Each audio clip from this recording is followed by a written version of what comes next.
اگر میں خواتین کی بات کروں تو وہ کس طرح سے پیسے کے علاوہ وہ خدمت خلق کر سکتی ہیں؟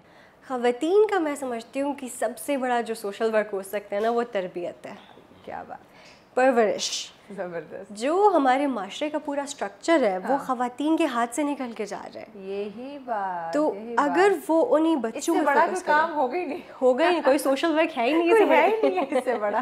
تو پرورش کرنا اور اپنی فیملی کے اندر وہ ویلیوز ڈالنا کہ فار ایگزامپل اکثر ہم یوزولی بات کرتے ہیں کہ مردوں نے عورتوں کے ساتھ یہ کیا، انہوں نے ظلم کیا یا یہ کیا. تو میں ہمیشہ ان کو کہتی ہوں کہ یار اس مرد کو بنایا کس نے ہے؟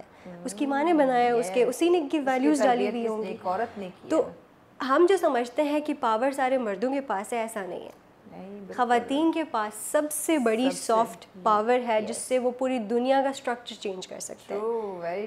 تو اس چیز پہ میں سمجھتی ہوں کہ پرورش پہ فوکس کریں، اپنی فیملی کی ویلیوز کو، ریدر دین ہم خواتین کا اکثر ہوتا ہے ہم گاسپ زیادہ کرتی ہیں، ایموشنل زیادہ ہوتی ہے، بٹ ان سے فوکس ہٹا کے ہم اگر اپنی آنے والی جنریشن پہ فوکس کریں، ان کے اندر ویلیوز ڈالیں، ان کو ایجوکیٹ کریں، ان کو اویئر کریں، تو اس سے بڑا کوئی سوشل ورک نہیں ہو سکتا.